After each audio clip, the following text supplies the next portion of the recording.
There is a report that a Russian missile either missed Ukraine and landed in Polish territory or was intended to do that. All Polish authorities are saying it is a Russian missile. 2 people have died. And now it's about what is next. Let's bring in former U.S. Ambassador to NATO, Volker. Thank you very much, Ambassador. Appreciate it. It's great to be here. Thank you. So is this it was probably an accident, let's tell them to be careful, or is it more? Well, I think that it is an accident. I think that's the most likely explanation. The Russians are trying to attack Ukraine. I don't think they're trying to attack NATO, and I don't think there's any military advantage in hitting a small farm town in southern Poland. That being said, even the recklessness involved in taking actions that result in hitting NATO territory is something we should all take very seriously. So I think we need to do our own investigation, look at the trajectory, look at where it was fired from, look at what other missiles were doing, look at the target set, and figure out what we think actually happened. We need an immediate session of the North Atlantic Council as an Article 4 consultation among allies. A new security threat emerges. We need to ask Russia for an explanation. How did this happen? How will you prevent this in the future? And we need to warn them that if it happens again, even if it's an accident, there will be a response. What does that mean, a response, right? Because that's all this is about. What are you going to do about it? I mean, what they've been doing in Ukraine, although it's not obviously one of the 30 NATO members, is wrong any way you look at it. And there's only so much the United States or anybody else wants to do, especially with the complicated energy issues that happen with some of the allies. So what are you going to do, even if they do it again? Right. Well, the most important thing to do about it is not get into a war that nobody wants. You remember World War I, and everyone slid into war, and it was a global catastrophe without anyone actually wanting that. So we have to make sure that we don't do the same thing and slide into a conflict that can be prevented. And so I think it's a matter of making clear to Russia, don't do this, don't risk doing this, and don't force us to respond. And see what kind of response we get from Russia.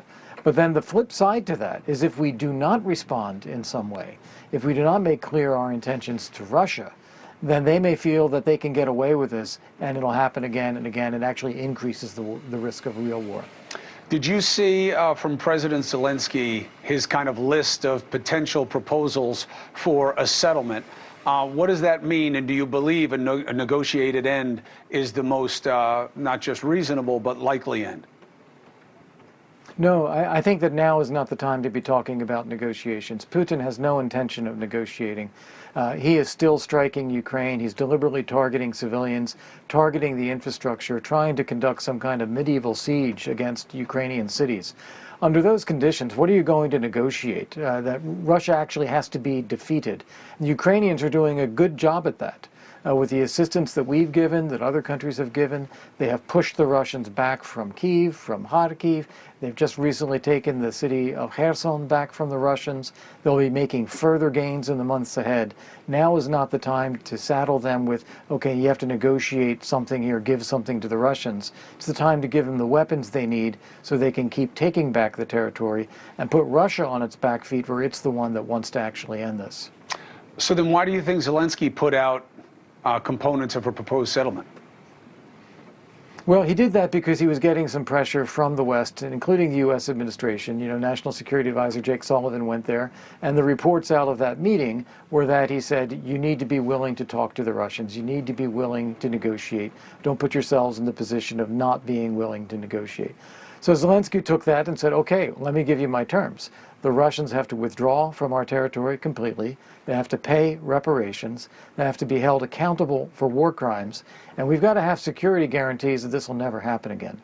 And those are very reasonable conditions for ending the war, but no conditions that at the moment Vladimir Putin would accept. Yeah, I mean, and what good would his word be on any of those? Do you believe there's anything else that the United States should be doing? Do you believe it's doing too much? Yeah, I think there are a couple things. I think that we have put unnecessary restrictions on the aid that we're giving to Ukraine. For instance, we give them artillery shells that fly 80 kilometers, but not as far as 300 kilometers, something that we're capable of. We have not transferred to them any kind of multi-purpose aircraft that would go into their air force, whether from our allies or from ourselves. We've not given them tanks.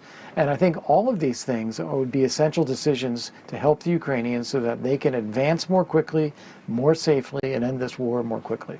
Hey, thank you for watching. Please go to newsnationnow.com, newsnationnow.com, and you can find NewsNation on your television provider. And don't forget to click the red subscribe button down below.